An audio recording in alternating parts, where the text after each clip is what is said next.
What do you think about the city pension plan? Should there be changes made there? I think we must maintain our commitment to our workers, especially in their retirement. And so I believe that we need to have a defined contribution.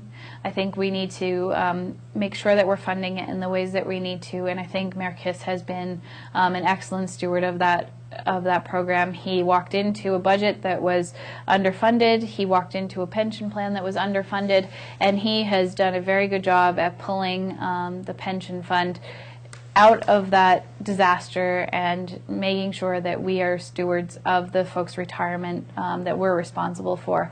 And I will also just say to folks that the firefighters and the police officers are in a very unique position. One, because they are in need all across this country, and if we don't do our best for our public service providers and the people who keep us safe here in the city, then we are not going to have the best people here, and we've got to make sure that we are providing the best that we can, that's affordable to people, but also that lets people know that they are valued and that they should come and work in Burlington as a police officer or as a firefighter.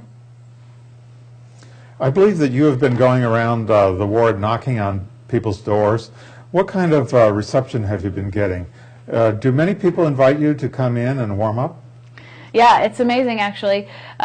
Really, people are so kind and good and nice in Burlington. I can't believe it. The welcome is so warm, and I appreciate that very much. It makes me feel really, really glad to live here.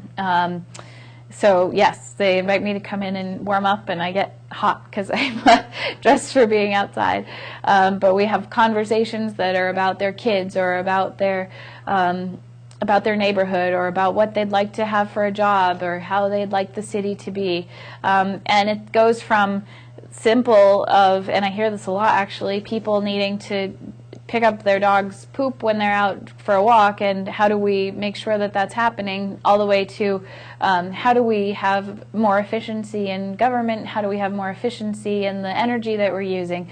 There's a huge spectrum of interests out there for people, and really, you know, across the board I'm hearing questions of affordability, and I feel like that's a place where I can really represent the voters of Ward 3 in terms of making sure that we're doing things as efficiently as possible, and also not doing them in a way that hurts the working people in our ward.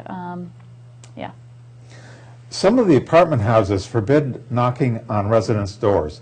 After you are elected to the city council, will you support a bill to require apartment buildings to allow their residents to knock on other residents' doors for political purposes, including getting signatures on petitions? Yes. I think that people should not be afraid that they're going to be evicted because they want to talk to their neighbors about local elections or issues that are important. And I understand that that's an issue in the city, and I will do whatever I can to make sure that people can exercise their First Amendment rights in talking with their neighbors, in expressing their political views, and in coming together, which is really what this country is based on, and talking about the important issues of the day and to them and to their families. And we have the free right of speech, we have the right of free speech, and we have the right to assemble, and I think that that holds across the board. I live at Cathedral Square in downtown Burlington, and we're forbidden to knock on doors with petitions. And I very much appreciate your position on this issue. It will protect my rights where I live, and I'm looking forward to having you on the City Council, Marrisa. Thank you, Terry. I just wanted to talk about one other thing, which is something that I hear about from my neighbors a lot, which is the need and the desire to get around the city without getting in your car. And I very much appreciate that. I work at UVM and I live in the Old North End, so 4 days a week I ride my bike to work up the hill. I ride up North Street, and it's scary to do that because it's a narrow street, there are lots of cars, and I do want to do my best to make sure that the city is safe both for pedestrians and for bicycles. And and that is important to a lot of our neighbors. And I'm looking at things like bike lanes and separating the bike lane from the cars in ways that are physical, that they do in other places with cold climates that can work, and I think that's really important. Renewable energy is a big issue too, and energy independence. Is there anything that the City Council could do to assist us in becoming energy independent and using renewable energy? Yes. We're talking about launching the Burlington District Energy System. The program involves recapturing waste energy from the McNeil generating station to provide heating, domestic hot water, and cooling for the surrounding neighborhood, which is the Old North End and parts of downtown. District Energy will lower the costs of doing business in Burlington and help attract green jobs while lowering energy costs for thousands of people in the Old North End. And I think that's a really important, tangible thing that progressives are working on here in the city. I think that there are a lot of things that we can do. We can help people find the grants and get the grants for energy efficiency that are out there. We can help people by developing, by emulating the Berkeley Clean Energy Assessment District, which allows people to they sort of are doing this borrowing that allows them to put up a solar array or a PV array or domestic hot water array that they pay off as a part of their taxes for 20 years. So it makes it affordable in the long run. It's like a home improvement loan.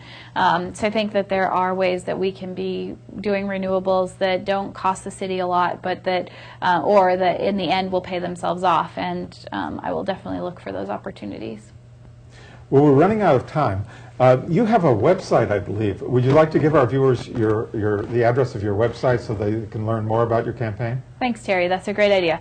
So you can visit my website, and there's a lot of information there. It's www.marrisacaldwell.org, which is www.marrisacaldwell.org, or you can call me, and my number is 802-578-7325. That's printed at the bottom of the screen here.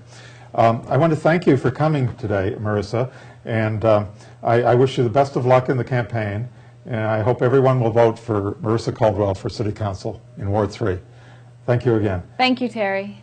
And that's all for this segment of Vermont Today. I hope you will visit our next emission. Vermont Today is a monthly program on Channel 15 and around the state. Thank you again.